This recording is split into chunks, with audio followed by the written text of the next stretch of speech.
I think it's currently safe and appropriate to say that we've all been guilty of this particular mess. In this social media age, we are always going to be exposed to the grandeur and mischiefs of other people around the world. We've never felt so connected before, yet we've also never felt so out of touch with the physical manifestation of our own individual lives. Just because we're spending more of our times daily immersing ourselves in worrying about what other people are doing. What they're eating, where they're going, who they're hanging out with, what activities they're doing, what countries they've been to, what they're wearing, how they're looking, who they're dating, etc. Literally endless classifications and categorizations that you can name. And I guess at some point when we're eventually overwhelmed by all the insecurities and indignations that we've created and accumulated for ourselves through being captivated by other people's collection of merit, we will inevitably question ourselves, why the fuck are we still doing it? Why the hell are we still spending 8 to 10 hours a day scrolling through social media and making ourselves feel even more miserable for the day before we went to bed, even when we know that it is bad for us to do so?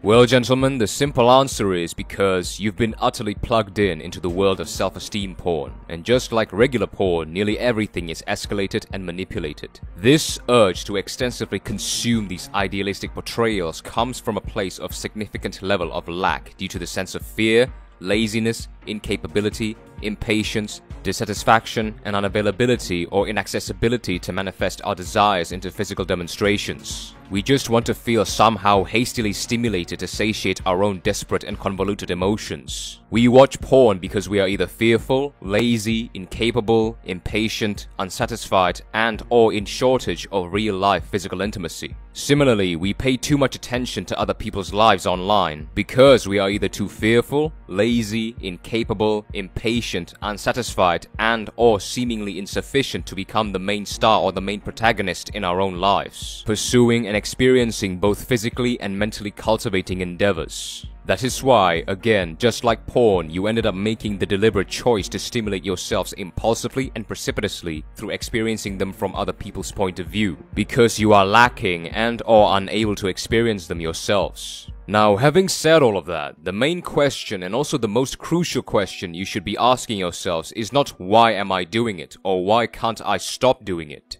Instead, it should be how is it going to be beneficial for me and my circumstances if I keep doing it. You must shift your attitude from a bemoaning and dubious perspective into an acquisitive and uncharitable perspective. In other words, be selfish. And let's not pretend to be good little boys here, shall we? Doing self-improvement in general is all about how each specific endeavors that we are doing can benefit or cultivate both our present and future circumstances. For our own sake. Self-improvement is a selfish path, and your point of view must originate from your own objective judgments that fulfills your best interests. So objectively speaking, you can now ask yourselves, how is paying attention to other people's lives going to be beneficial for me and my circumstances if I keep doing it? Pause the video and think about that carefully for a second and try to answer it as objectively as possible.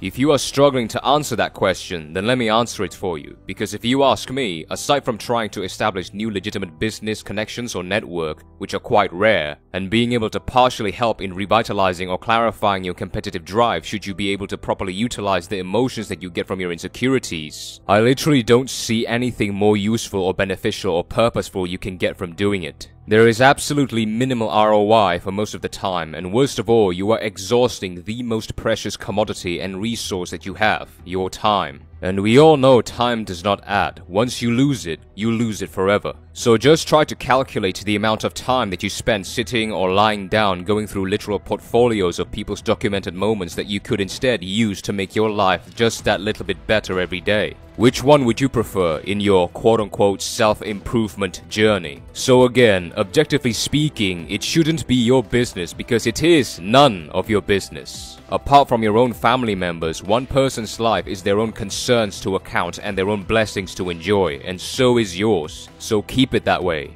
Too much paying attention to or immersing yourselves diligently in other people's lives puts you in a very disadvantageous position where you will eventually start to subconsciously and involuntarily live your life in accordance to other people's terms and metrics. It's a natural response due to our instinct to conform as social beings, where you start to do things because other people are doing them, wear clothes because other people are wearing them, go to places because people went there before, so on and so forth. And it does not apply only to your friends or random people you've met, but it also applies to the people you are currently aspiring from. Celebrities, athletes, and other people of both great credibility and publicity. If you pedestalize or idolize them too much, you start to morph yourselves to live in their shadows. Again, doing what they do, saying what they say, wearing what they wear, and acting how they act. You are literally becoming the cheap knockoff or rip-off version of that individual, trying desperately to become exactly like them, which you never will, and emulate their way of life, which you may not entirely prefer. It's not a bad thing at all to take aspirations from people. In fact, you need it to make circumstances clearer for you to assess and judge. But don't try to entirely replicate them.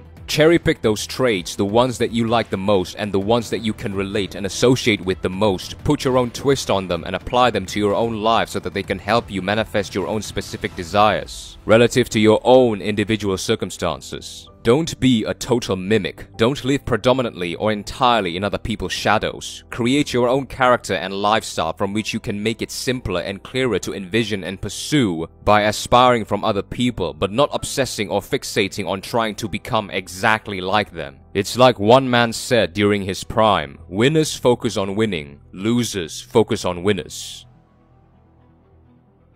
Thank you for watching.